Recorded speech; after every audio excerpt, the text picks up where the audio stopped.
So, rolling from that, speaking of AI, I wanted to talk about can we talk about the ChatGPT agent browser 1 week later? Now, I'm not going to say I used it 100% over this last week because I'm juggling between several browsers, and were things where definitely today there's a workflow involving my LastPass extension or something like that where I just did not work right because they kind of hide a lot of that stuff in this browser.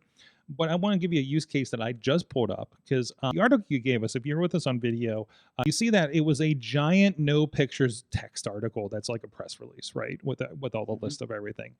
And I was not going to be able to dig into this and pull out stuff. But I did pull the ChatGPT panel out in my Mm. browser and said, what did I say? What are the main features in this article?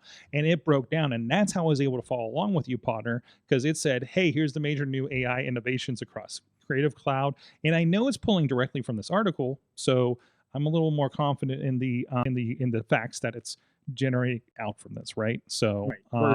Versus you like you said, versus asking a question where it's going off and you don't know yeah, where it's getting it from, it's pulling it from the article. so that's my check is by throwing it at two AIs.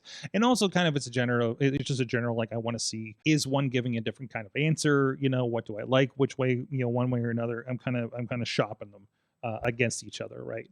So that's been a kind of an interesting experiment. I found myself doing that by default yesterday, and I'm just like, okay. But yeah, that's kind of been how that's been rolling along. So